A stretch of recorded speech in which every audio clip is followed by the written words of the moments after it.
never thought betrayal would come from the person I worked the hardest to protect, but that's exactly what happened with my brother, and it still hurts to say it out loud. Growing up, our family struggled financially, and when our parents passed away early, everything fell on me. I was barely in my early 20s, working two jobs, trying to keep us afloat while also building my own career from scratch. My brother was younger, smart, ambitious, and full of potential, and I believed, truly believed, that if I helped him succeed, we'd both rise together. So when he got accepted into a good college but couldn't afford it, I didn't hesitate. I paid his tuition, his rent, his books, his food. I skipped vacations, delayed my own plans, and said no to opportunities because I needed stability to keep supporting him.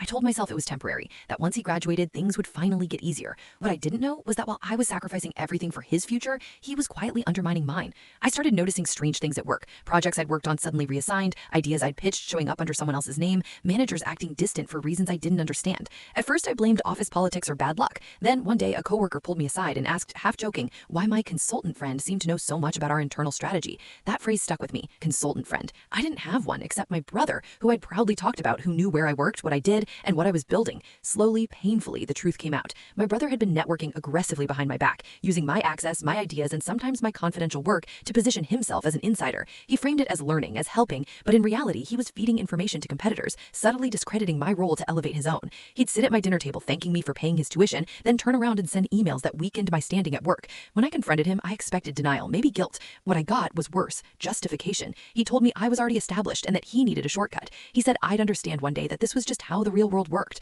I remember sitting there, realizing that while I saw him as family, he saw me as a resource, not a sister, just leverage. I stopped paying his expenses that same week. I didn't announce it, I didn't scream, I simply cut the cord. The fallout was immediate. He accused me of abandoning him, of being selfish, of ruining his future after everything he'd worked for. The irony almost broke me. Professionally, the damage took time to repair, but the truth eventually surfaced. Internal audits, inconsistencies, patterns, people started asking questions. The same ambition that made him reckless also exposed him. He burned bridges fast while I rebuilt slowly. Today, my career is stable again, stronger in some ways, because I learned to protect myself. My brother and I no longer speak. Sometimes I miss the version of him I thought existed, the grateful kid chasing a better life, but I don't miss the weight of carrying someone who is actively trying to push me down.